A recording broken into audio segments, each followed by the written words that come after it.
발굴된 지 올해로 100년을 맞은 국보 나주 신촌리 금동관. 고대 백제가 다스렸다 여겼던 영산강 유역 나주 일대. 금동관을 통해 새로운 주장이 제기됐다. 뭔가 다른 문화계통을 가진 정치 세력이 이 영산강 유역에 존재했을 것 같다. 강 주변에 분포한 고분들에서 발견된 의문스러운 고대인의 뼈. 대체 이들은 누구였을까? 베일이 쌓인 고대 역사의 비밀을 밝혀주는 DNA 고고학에 숨은 과학. 옛날에 살았던 우리가 누구였고 어디에 거주했고 무엇을 먹었고 어떤 환경에서 살았는지를 알 수 있는 종합적인 타임 캡슐입니다. 미지의 영역으로 남아있는 우리나라 고대 역사. 그 숨겨진 이야기를 찾아 전라남도 나주로 여행을 떠나본다.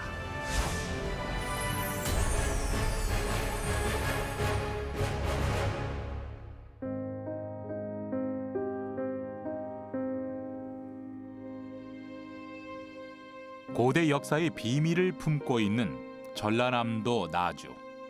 시내로 들어서자 먼저 반겨주는 건 바로 나주 읍성이다. 읍성의 4대문 중 서쪽의 통행을 담당했던 서성문. 일제강점기 때 허물어진 후 최근 다시 복원되면서 민가 속에 자리 잡았다. 마치 현재 속에 과거가 있는 듯한 읍성. 우리는 이곳에서 차근차근 이야기를 거슬러 오르며 고대 역사를 찾아보려 한다. 성곽 안쪽으로 실제 사람들이 거주하고 있어 마치 과거와 현재가 공존하고 있는 듯한 이곳 나주 읍성인데요. 지금 읍성의 4대문 중 하나인 서성문에 나와 있습니다. 조선시대 한양고성처럼 4대문을 갖고 있을 정도로 나주는 과거 상당히 큰 도시였는데요. 과연 이곳에 고대 왕국의 비밀이 어디에 어떻게 숨어 있는 걸까요? 그 비밀의 열쇠는 우리의 유전자 과학 속에서 찾아볼 수 있습니다. 무엇인지 궁금하시죠? 오늘도 저와 함께 흥미로운 역사 기행을 떠나보시겠습니다. 나주에 숨어있는 역사와 과학의 비밀을 찾아가기 위한 여행. 그 이야기는 바로 이곳 영산강 물줄기에서 시작된다. 넓고 비옥한 나주 평야의 한가운데를 흐르는 영산강. 한강, 금강, 낙동강에 이어 우리나라 4대 강 중 하나인 영산강은 곡창지대를 적시는 한반도 호남의 큰 젖줄이자 물류 소통의 중심지였다. 바다와 육지를 잇는 가교 역할을 한 영산포구는 남도의 모든 조세 물자가 모이던 집산지로 하구뚝이 만들어지기 전까지 배가 드나들며 왕성한 교류가 이루어졌다. 그 영산강의 중심에 있는 나주는 조선시대 한양의 모습을 닮았다고 하여 작은 서울 소경이라 불리며 중요한 지역으로 자리 잡았다.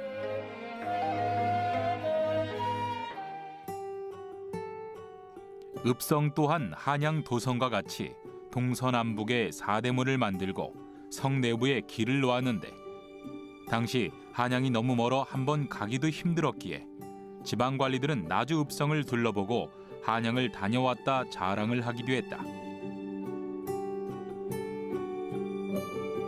고려시대 때 토성으로 축조되어 조선시대에 증개축이 이루어지며 상당히 거대한 성곽이었던 나주 읍성. 둘레가 3km가 훌쩍 넘었던 것으로 추정되지만 일제강점기 때 모두 허물어지고 지금은 100m 남짓한 성벽만이 옛 역사의 영화를 말해주고 있다. 무엇보다도 고려시대 때 나주는 지금의 광역시에 해당하는 12목 중 하나였다. 이후 고려 현종 때 8목으로 행정구역이 개편되었을 때도 유일한 호남 지역의 목으로 남았다.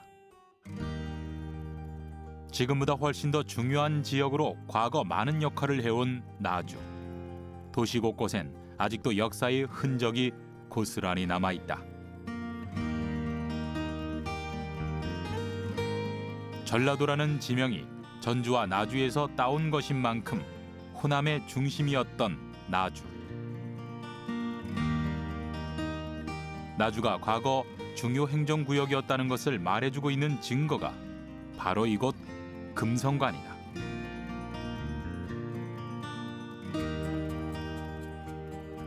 고려 공민왕 때 지역 행정을 담당하는 건물로 창건되어 조선 선조 때에 이르러 크게 중수된 금성관.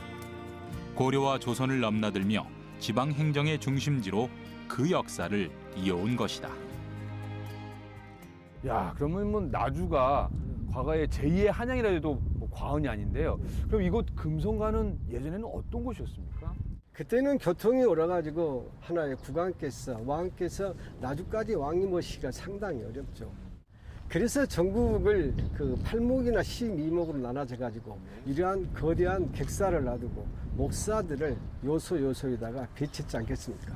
구중 궁궐을 상징하는 골패를 놔둬 가지고 매월 음력으로 초하루와 보름날, 그러니까 날이 좀 새기 전에 관복을 단정 입고 나주 목사야 모든 이방들이 여기 와서 서울 도성에 있는 그 왕에게 충성의 맹세라는 거죠.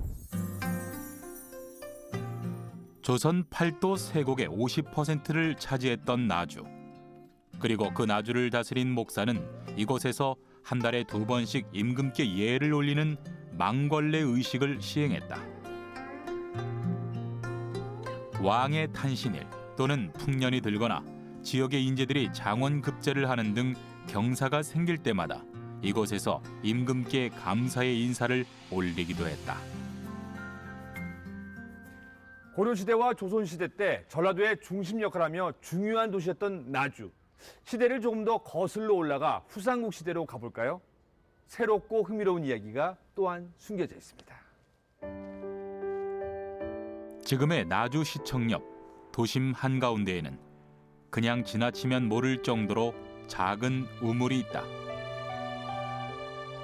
봄에는 흐드러지게 핀 벚꽃이 눈길을 사로잡는 곳 완사천.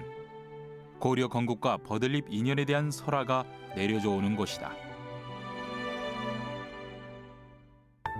후삼국 지역의 거점인 나주를 두고 왕건과 견훤의 다툼이 이어지던 중 왕건이 나주에 당도했을 때 목이 말라 한 여인에게 물을 청했고 여인은 버들잎을 띄워 바가지를 건넸다. 이 오시 여인은 훗날 장화왕후가 되어 고려의 2대 왕인 해종을 낳았다는 이야기다.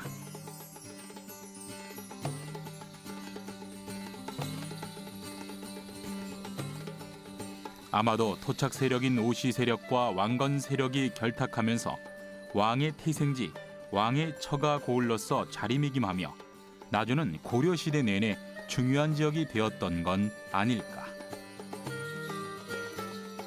무엇보다 후삼국 시대 지상학적 이점이 있던 나주. 왕건이 이곳을 점령하면서 후백제의 전투력이 분산되었고 힘이 크게 약화되면서 고려 개국의 발판이 마련되었다. 고려를 일으킨 지점이 바로 나주였다고 해도 과언이 아니다. 통일신라와 고려시대와 조선시대를 관통해서 지금의 광주와 전라남도 일대 또 넓게는 전라북도까지 포함하는 호남 지역의 중심지로서 전주와 함께 거의 1500년 이상을 역할을 하고 기능을 수행해왔던 지역이다. 이렇게 이야기를 할 수가 있을 것 같습니다. 한 번도 도읍지는 아니었지만 역사상 언제나 중요했던 나주. 이곳에 분포한 수많은 거대 고분이 들려주고 있는 이야기는 무엇일까? 고분 속에서 발견된 고대인의 뼈와 비밀의 열쇠가 되어줄 유전자 과학. 그 이야기를 찾아 지금 길을 떠난다. 전라남도 담양 용추봉에서 발원하여 광주, 나주, 영암을 지나 서해로 흘러드는 영산강. 우리나라 서남부를 가로지르며 이 땅에 살아있던 이들의 문화를 꽃피우게 했던 거대한 물줄기다. 옛날 그대로 배를 재현했네. 지금은 백길이 끊어져 관광객들을 태우는 황포 돛배만이 오가는 이곳. 강유역의 기름지고 넓은 들판에서 나는 곡식 때문에 선사시대 때부터 사람이 거주하며 화려한 문명이 발달할 수 있었던 곳. 고대 문명은 영산강이 있어 탄생할 수 있었다. 후삼국시대를 넘어 더 이야기를 거슬러 올라가 보겠습니다. 고려시대와 조선시대는요, 이 물류소통의 중심지였던 영산강, 호남 지역을 묘하게 하는 거대한 물줄기였습니다. 고대에는요, 이 강을 중심으로 문명이 발달하고 국가가 형성됐는데요. 그 이야기의 시작은 바로 영산강 주변에 분포하고 있는 고분이 들려주고 있습니다. 낮고 평평한 구릉지로 형성된 영산강 유역. 사람이 살기 좋은 입지였기 때문일까? 영산강을 따라 발견된 고분은 놀랍게도 480여 개가 넘는다. 그 중에서도 특히 주목해야 할 고분은 금동관이 출토된 반남 고분이다. 그 높이가 6m, 한 변이 30m에 이르는 대형 고분. 보통 국가의 도읍지에 고분이 형성되는데 역사상 한 번도 도읍이 아니었던 나주에 이런 대형 고분의 형성은 상당히 특이한 현상이다. 우리 나주를 중심으로 해서 영산강 유역에는 정말 많은 고분들이 분포하고 있습니다. 더군다나 그런 고분의 규모를 보면 백제나 고구려나 신라의 왕성에 있는 왕릉급의 규모에 필적할 정도의 규모거든요. 그래서 이런 고분들의 그 세력이 어떤 세력인가 하는 부분에서는 아직 수수께끼로 남아 있습니다.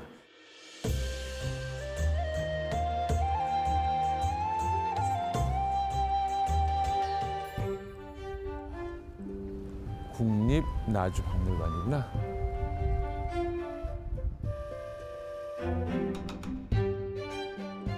정확히 100년 전인 1917년 일제강점기 때 발견된 금동관이 바로 이곳 국립나주박물관에 보관되어 있다. 도굴되다시피 발견되었지만 다행히 소실되지 않고 살아남아 우리 고대 역사를 고증해주고 있는 소중한 유물이 되고 있다. 네, 바로 역사계에 큰 반향을 일으킨 금동관이 바로 이겁니다. 와, 이 보기에도 정말 화려한데요. 안녕하세요. 네. 저 혹시 금동관에 대해서 좀 알고 계신가요? 네, 제가 설명을 좀 해드릴까요? 이 금동관은 지금 이 박물관이 자리 잡고 있는 이 들판의 바로 앞에 있는 나주 반남면 덕산 신촌리 구호분이라고 하는 옹관으로 된 고분 안에서 발굴됐습니다.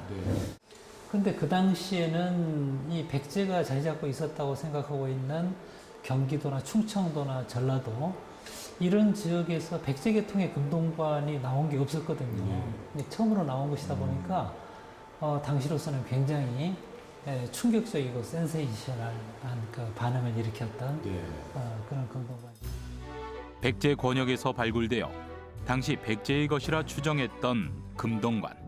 그 형태를 먼저 살펴보면 내관은 반원형의 동판 2장을 맞붙여 만들었고 외관은 나뭇가지 모양 3개를 머리에 두르는 띠 부분인 대륜에 꽂아 세웠다. 상당히 독특한 형태였다. 신라나 가야 계통의 금관이나 금동관 장식들은 주로 날출자 모양이나 사슴뿔 같은 녹각형 장식을 사용한다. 이후에 출토된 백제계 금동관들은 모두 곡갈 모양의 내관 좌우측에 장식을 붙여놓은 형태로 반남 고분 금동관과 전혀 다른 모양이었다. 공관이요? 그렇다면 반남 고분 금동관은 대체 어느 나라의 것인 걸까? 이 공간인가요? 그 의문의 실마리가 되어주는 귀중한 유물이 이곳 박물관에 있다. 이게 공간이요? 크죠? 바로 흙으로 빚은 항아리관, 고대인의 매장 시설인 옹관이다. 그 크기가 무려 3m에 달할 정도로 무척 거대한데 큰 옹기 안에 시신과 각종 껴묻거리를 넣고 작은 옹기를 뚜껑처럼 끼워 밀폐시킨 뒤 땅속에 묻었다. 1m 이하의 옹관은 청동기 시대 때부터 만들어져 우리나라 전역에서 발견되지만 이처럼 대형 옹관은 영산강 유역의 고분에서만 보이는 상당히 독특한 문화다. 이 옹관이라고 하는 것은 이제 말씀드렸듯이 토기로 만든 무덤의 내부 시설인데 대개 고분의 내부 시설은 이렇게 만들질 않고 네. 다른 지역에서는 고구려나 백제 무덤 같은 경우는 돌로 방을 만들었죠. 그래서 돌방이라고 그럽니다. 한문으로는 석실묘라고 그러는데요. 신라 같은 경우에는 나무로 목곽을 짜고 그 속에 목관을 넣고 그 위에 돌을 덮습니다. 네. 그래서 적석 목광묘라고 그러는데요. 이 영산강 유역의 옹관고분은 우리나라 전체를 통틀어서 봐도 무덤의 내부 구조로서는 또는 그 재질로서 대단히 독특한 것이고 특히 토기로 만든 무덤의 내부 시설, 매장 시설로서는 그 규모가 우리나라에서뿐만 아니라 아시아 나가서 세계 어디에서 볼 수 없는 대형 토제 매장 시설이다 이렇게 이야기를 할 수 있습니다. 흙으로 덮인 봉분 안쪽으로 들어가면서 그 실체가 서서히 드러난 대형 옹관. 고분의 제일 위층에 형성된 석실을 지나 아래로 내려가자 거대 옹관이 자리하고 있었다. 사람의 키보다 훨씬 더 큰 옹관. 대체 누가 어떻게 만들어 묻은 걸까? 그 비밀의 열쇠는 바로 옹관 속에서 발견된 고대인의 뼈다. 옹관 속 밀폐된 환경에서 1500년의 시간을 버텨내고 역사의 비밀을 간직한 채 남아있다. 우리나라는 토양이 주로 산성을 띠고 있기 때문에 인고를 비롯한 유기물들이 별로 남아있는 게 없어요. 그래서 특별한 환경 조건이 아니면은 남기가 어려운 것인데 그런 의미에서 아주 귀한 자료고 이제 유골이 갖고 있는 형질 인류학적인 특징 또 DNA 특징 이런 것들을 추출하고 지금까지 나온 이제 국내 관련 자료 혹은 중국이나 일본 자료 이런 것들하고 비교해 본다면 1500년 전의 사람들이 계통적으로 어떻게 이어지고 있는가 하는 것을 밝혀낼 수 있게 되지 않을까 그런 기대를 해 봅니다.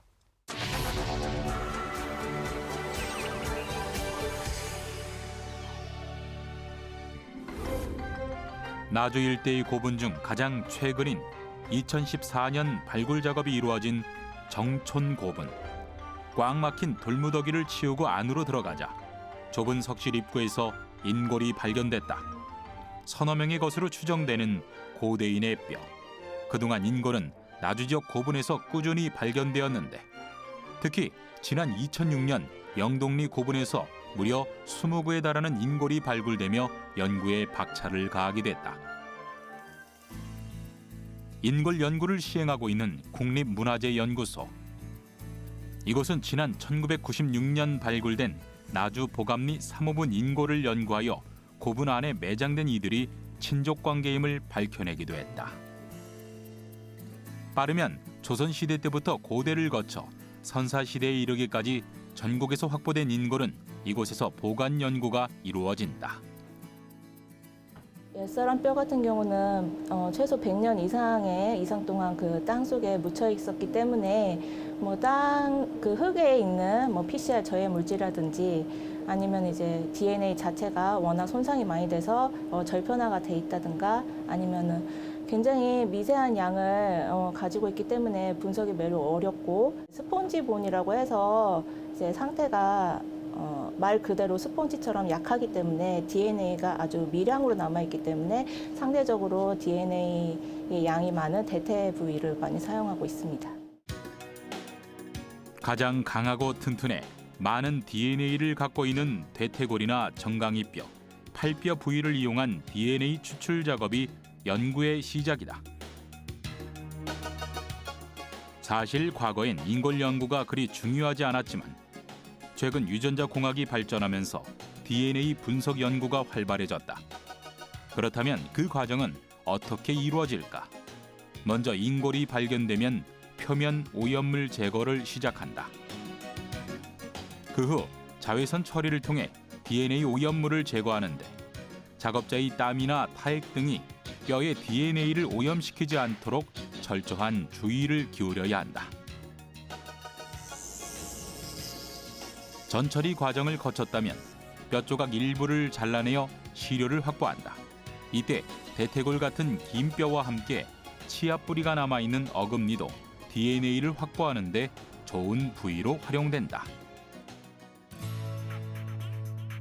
확보한 시료는 액체 질소를 이용해 영하 110도 초저온 상태에서 인골을 얼린 다음 고온 입자의 가루로 분쇄하는 과정을 거친다.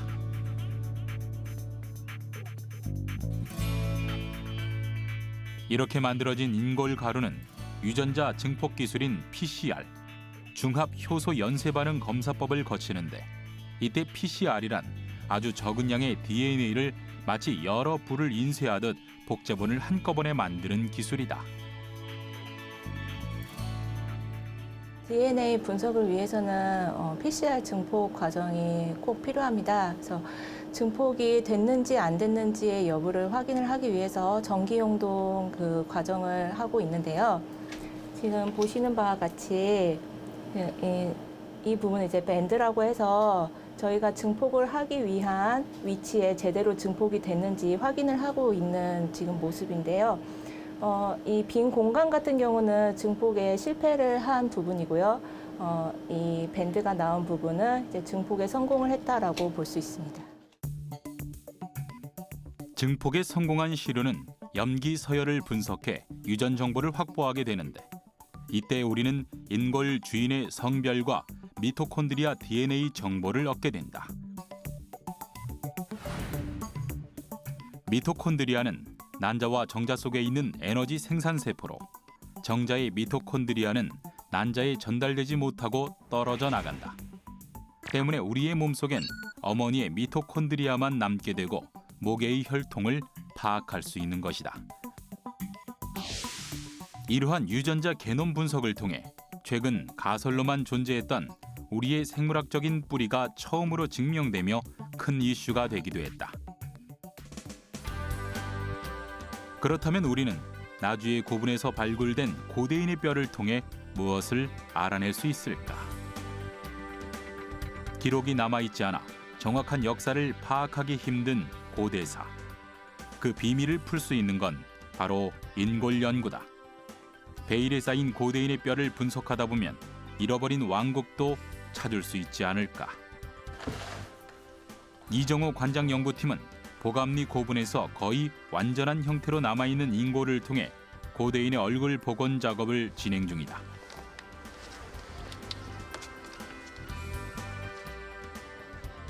나주의 한 병원에서 진행된 CT 촬영.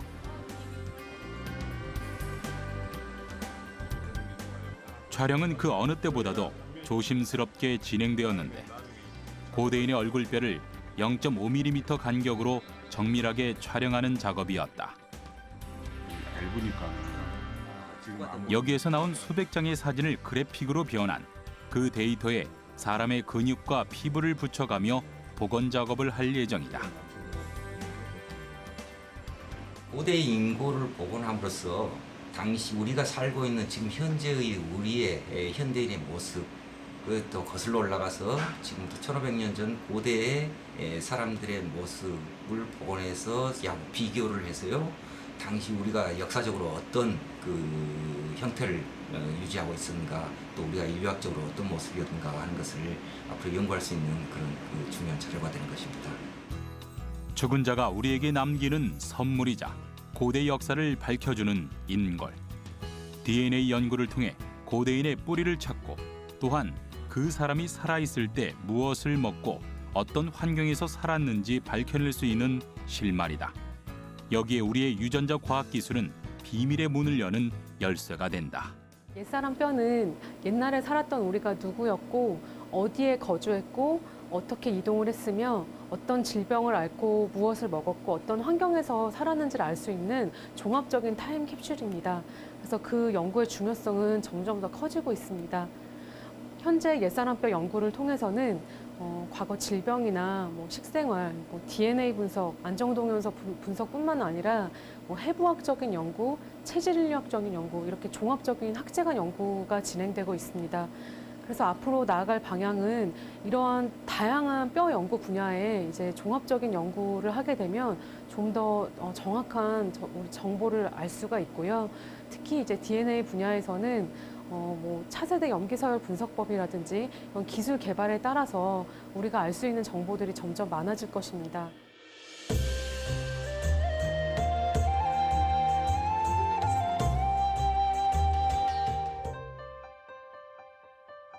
(4세기) 중엽 백제 근초고왕이 이 땅을 통합했다는 역사. 야, 여기에 또 다른 고분이 있네요. 하지만 (6세기) 초까지 이곳엔 마한 왕국이 존재하고 있었다. 언덕 같아 보였는데 가까이서 보니까 큰 고분이네요. 반란 고분과 함께 고대 마한 역사의 비밀을 푸는 실마리를 주는 것이 바로 이곳 보감리 고분이라고 합니다. 고분은 사실 도굴돼서 유물이 사라진 경우가 굉장히 많은데요. 이 보감리만큼은요, 그대로 남아있다고 하는데요. 그 이유는 무엇일까요?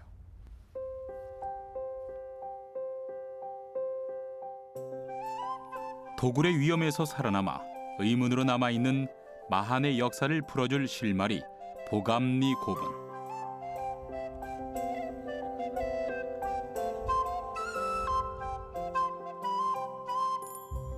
이 속의 숨은 이야기는 무엇일까?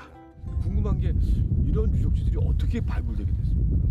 이 유적이 발굴된 게 1996년도부터 발굴이 됐거든요. 네. 그 전에는 그냥 동산으로 알고 있고 한 집안의 선산으로 이제 유지가 되고 있었거든요. 네.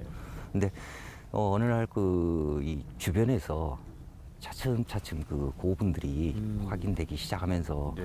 이곳도 고분일 가능성이 있다라고 그렇게 이제 판단이 됐고요. 네. 그래서 본격적으로 조사를 하게 된 겁니다. 조사를 했더니 안에서 뭐 놀랄만한 그런 유적이 네. 발견이 된 거죠. 네. 그래서 1996년도에 발굴을 해서 역시 확인해 보니까 안에서 백제, 신라, 가야 그리고 이 바다 건너 외 지금의 일본이죠. 네. 의 유물들이 같이 부장이 돼 있는 게 확인이 됐죠.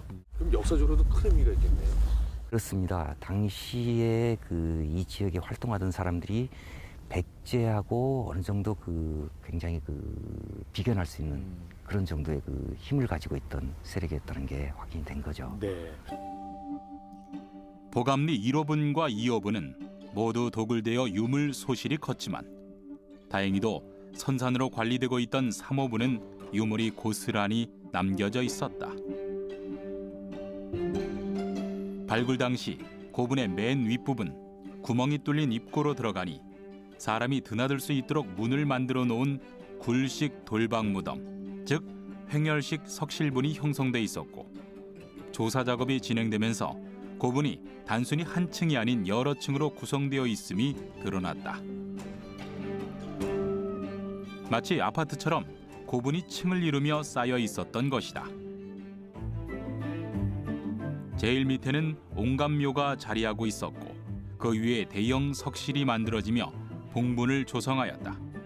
그리고 마지막으로 경사면을 파고 위층에 굴식 돌방 무덤, 횡열식 석실분을 조성, 3세기부터 7세기 초까지 400년에 걸쳐 추가 매장된 고분이었던 것이다.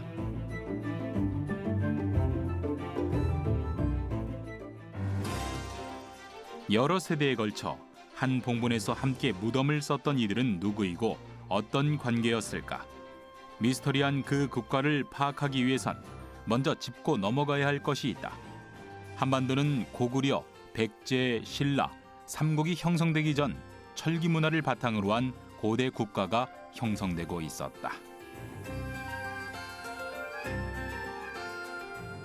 그것이 바로 사만이다.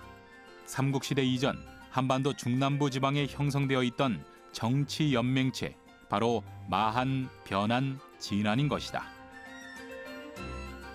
후한서에 따르면 마한은 54개 소국이었고 진안과 변한은 각각 12국으로 형성돼 독립된 지배자에 의해 통치되는 개별 정치 집단이 경제적 교역 관계를 이루며 형성되어 있었다. 북쪽으로는 고구려가 있고 남한 쪽으로 이제 마한, 진안, 변한이 있어서 각각 이제 백제 고지, 신라 고지, 뭐 가야고지 이렇게 해당이 된다고 할 수가 있을 겁니다.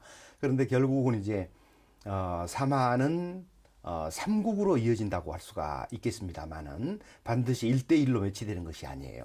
고구려는 별도 세력으로 있었고 진하는 성장해서 신라가 되고 변하는 성장해서 가야가 되지만 마한이 성장해서 백제가 되는 게 아닙니다. 백제는 원조로 대표되는 고구려의 유의민이 내려와서 마한을 병합해 나가는 그런 역사를 가지고 있어요. 그래서 같은 사만이라도 마한의 역사는 변한이나 진한과는 좀 다릅니다.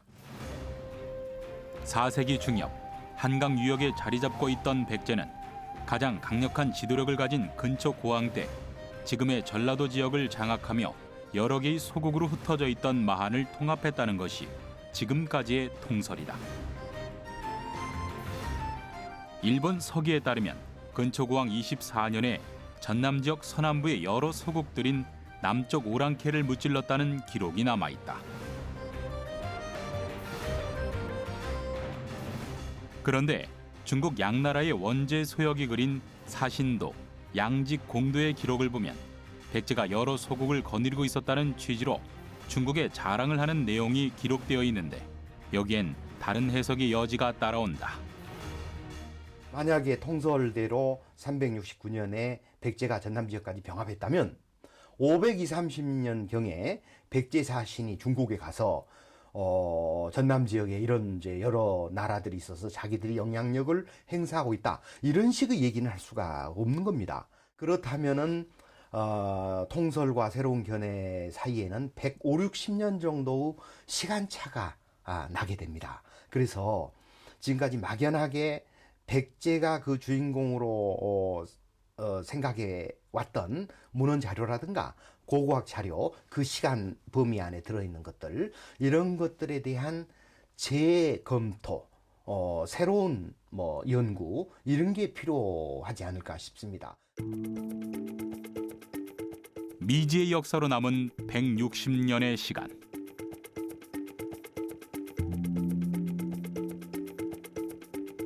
그 시간에 감춰진 비밀을 밝히기 위해선 고분들이 말하고 있는 것이 무엇인지 알아내야 할 것이다. 이곳은 도감리 고분의 내부 모습을 고스란히 재현해 놓은 전시관이다. 독특한 온갖 문화를 갖고 있으며 층을 이룬 아파트형 고분을 형성한 이들. 대체 이들은 누구인 걸까? 마한의 여러 소국 중 하나의 세력일까? 근데 궁금한 게 그러면 과연 어떠한 세력, 어떠한 사람들이 이런 걸 만들었을까요? 그게 수수께끼입니다. 역사 기록에는 전혀 등장하지 않는 사람들이거든요. 그러니까 고대사학계에서 굉장히 고민스럽게 연구를 하고 있는 것인데 백제하고 대등하는 비등하는 그런 세력이 이 지역에 형성돼 있을 거다라고 하는 의견, 그리고 백제의 강력한 지방 세력이 있을 것이다라고 하는 의견이 서로 이제 대립을 하고 있어요. 풀리지 않는 미스터리로 남아있는 비밀의 마한 왕국. 독특한 문화를 형성하고 있던 이 나라에 대한 의문은 여전히 우리 곁에 남아 질문을 던지고 있다.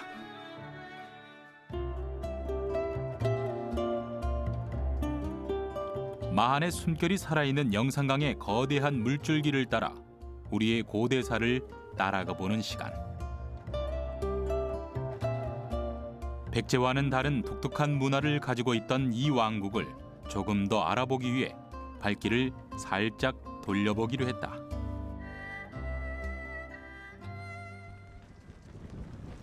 이 영산강 유역에서 독자 세력을 형성하고 있던 마한 왕국. 그곳은요, 아직 밝혀지지 않은 이야기들이 많은데요. 영산강 유역에 있는 또 하나의 고분, 정총 고분에서 아주 중요한 유물 하나가 더 발견이 되면서 그 비밀의 문이 조금씩 열리기 시작합니다.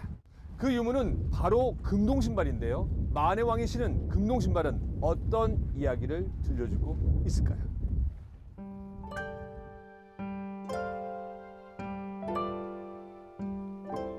금동신발의 숨은 이야기를 찾아 계속해서 길을 떠나본다.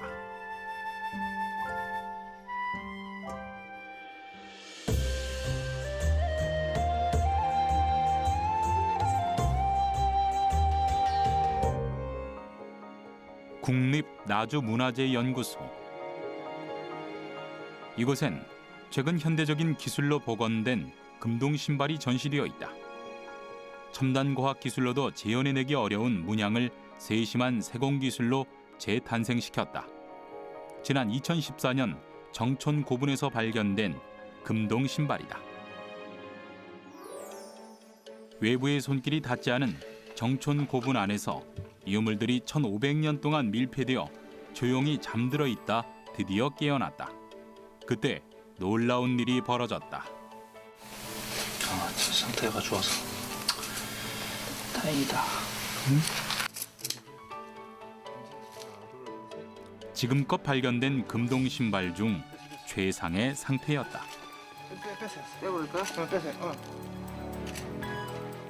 그 석실 안에 시신이 안치된 공간으로 들어가는 그 입구 자체에도 굉장히 많은 마금돌들이 채워져 있었습니다. 그 돌들을 다 치워내는 데만 한 20일 정도가 소요가 됐으니까요. 굉장히 시신이 안치된 그 방은 외부와 완전하게 거의 밀폐가 되다시피 한 상황이었습니다. 1500년 동안요.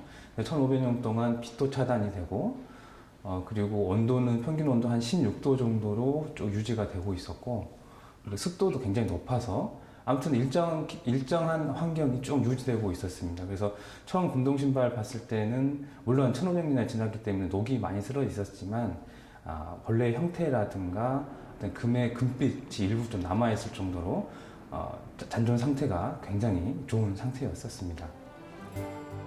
마한의 수장과 함께 땅에 묻힌 이 금동 신발은 섬세하게 새겨진 특유의 문양까지 완벽하게 살아있었다. 특히 발등에 세워진 용머리 장식은 그 어떤 금동 신발에서도 보기 힘든 고도의 세공 기술이 필요한 부분이었다.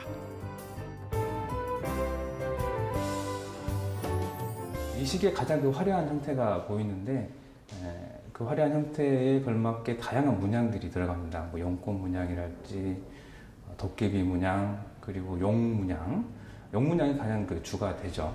그리고 얼굴은 사람이고 몸통은 짐승인 일반적으로 말하는 스핑크스에 해당하는 그런 문양도 들어가는데 굉장히 다양합니다. 그 중에서 이 보갈림 정촌고분 금동 신발에 주목받는 이유는 이 발등에 용머리 장식이 추가로 부착된다는 점이죠. 별거 아닌 것 같지만 발등에 용머리 장식이 부착됨으로써 기존에 있던 금동 신발과는 굉장히 차별화가 되고요. 화려함의 부분이 한층 더 가미가 되고 있습니다.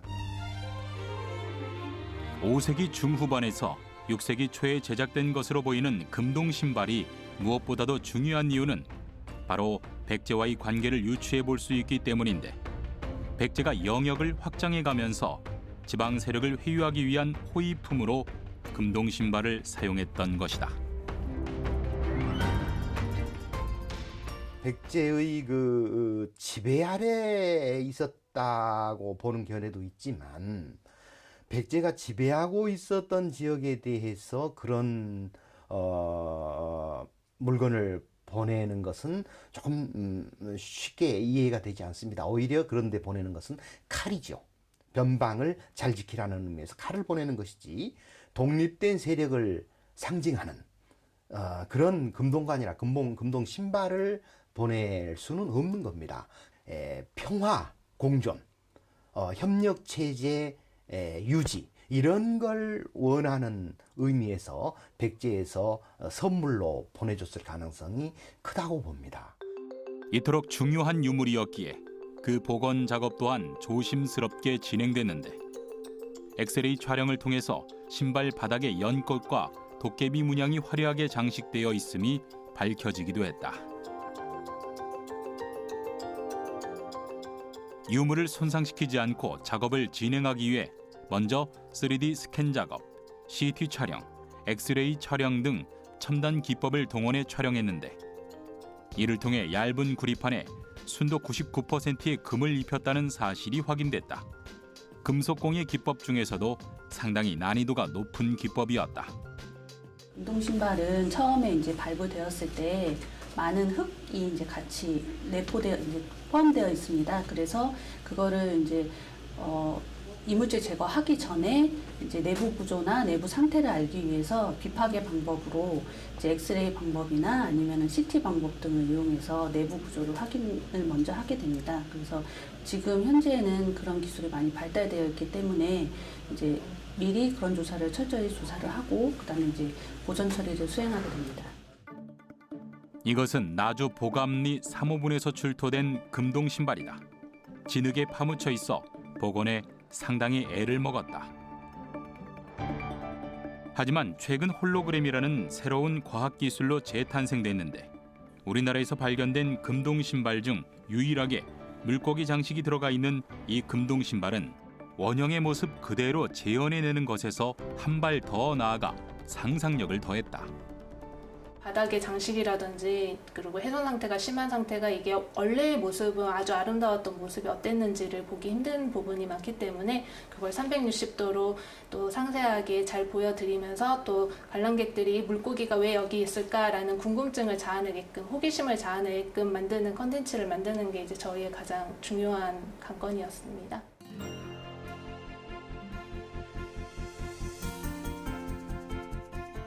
광주과학기술원에서는 최근 복합재질 측정 장치를 활용한 유물 복원 작업이 한창 이루어지고 있다. 홀로그램 입체 영상을 만들기 위해서는 단순한 2차원적인 촬영이 아닌 360도에서 정보를 획득하는 3차원 방식의 정보가 필요하다. 이렇게 역동적으로 획득한 데이터를 활용해 움직이는 영상을 만들어내며 유물 복원의 새 장을 열고 있다. 금동 신발이 있으면 그 신발을 신발의 형상과 그 다음에 그 신발의 외관 재질 정보까지를 다 저희가 측정을 합니다. 그래서 보통 이러한 유물의 아카이브를 만들 때는 3차원 스캐너나 아주 선명도가 좋은 카메라를 이용해 가지고 2차원 인포메이션, 2차원 정보를 많이 획득을 하는 데 비해서 저희는 3차원 형상과 함께 그 형상에 있는 그 외관의 반사 특성을 갖다가 전부 한꺼번에 획득을 합니다. 이제까지의 말하자면은 스캐너나 사진 위주의 그 유물 아카이브는 앞으로는 이러한 재질까지 찍고 이걸 갖다가 3차원, 입체 3차원화하는 그러한 방향으로 이제 더 발전될 거라고 그렇게 생각을 하고 있습니다. 앞으로 금동 신발뿐만 아니라 마한 왕국의 모든 역사적 유물이 홀로그램 영상으로 재탄생되어 실제로 움직이는 듯 생생히 살아나는 순간을 기대해 본다.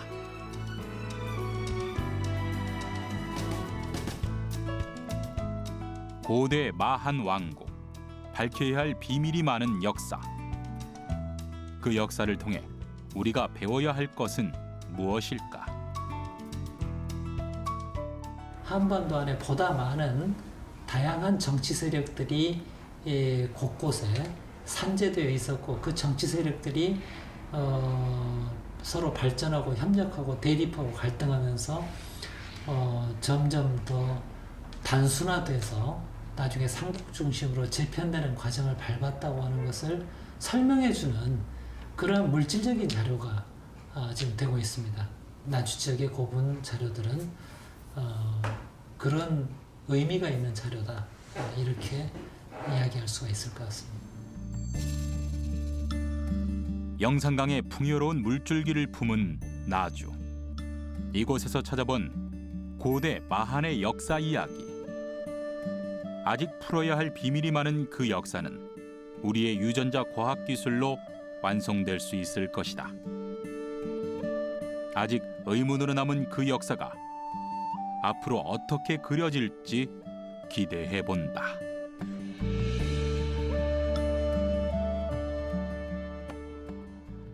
영산강을 따라 이곳 나주에서 우리 역사의 숨은 이야기를 찾아보았는데요.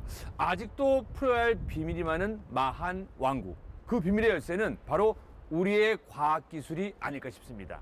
앞으로 유전자 DNA 연구를 통해 고대인들의 얼굴이 생생히 복원되고 그때 당시의 생활상을 살아있는 듯이 볼 수 있다는 상상. 이 생각만으로도 상당히 가슴이 벅차오르는데요. 이 미지의 영역으로 남아있는 역사, 지금의 우리와 또 후손들이 잘 풀어나가야 할 숙제가 아닐까 싶습니다.